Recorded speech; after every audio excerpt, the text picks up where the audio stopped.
There are so many beautiful chessboards out there. It's about time we had a beautiful Chinese checkers board.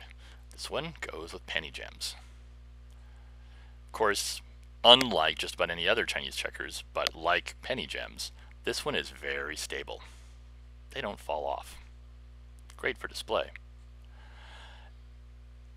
What most people wouldn't expect is that it also disassembles into 6 symmetrical pieces, rather easily as a matter of fact. What you're seeing is a 2-layer version, which I will take apart in a hurry now. And the easiest way to take it apart is lift it up, sweep the PennyGems off to get to the bottom layer. The bottom layer fits together in a more traditional jigsaw shape. And again, you can just snap the parts apart, stack them up, get them out of the way. The bottom layer is just sort of a lozenge or diamond shape. The top layer is a really rather complex,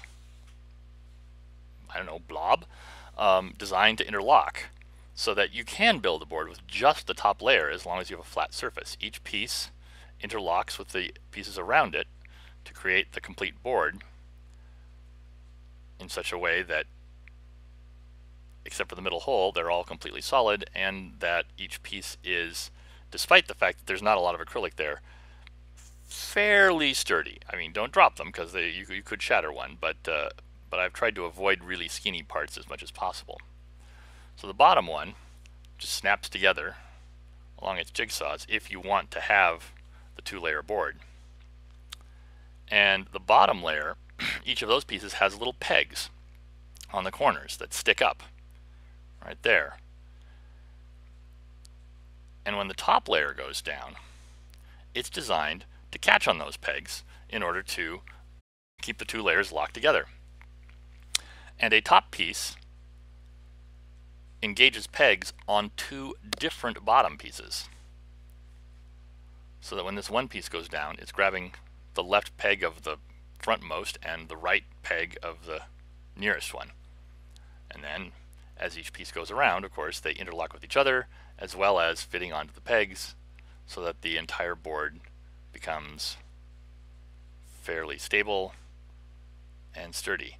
Now, I don't recommend picking it up, but you can actually lift it a bit and certainly slide it around without any worry about it, because it does fit together fairly neatly. And then, of course, the PennyGems fit into the holes. The holes are drilled out to be pretty much exactly the same size as a penny, and thus a PennyGem. And they fall into the holes very easy. You can just sort of sweep them across and in they go.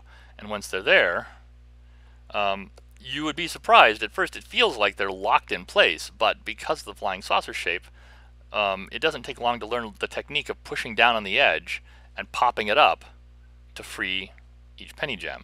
So you can, this is in real time by the way, you can pretty quickly pop out a PennyGem from its socket and move it across the board to the new position, or in this case I'm just flipping over the ones that went in upside down. Now this is in fact my first prototype, so I'm sure there'll be other changes that I'll be making as I continue to develop it. Nevertheless, I'm really quite pleased with it. Oh, and one of the startling things about the board, actually, that you can't really tell by looking, but it's remarkable when you feel it, is that because the PennyGems are in those sockets, it's almost a flat surface. You can run your hand over it and there really isn't much sticking up at all. Chinese checkers PennyGems.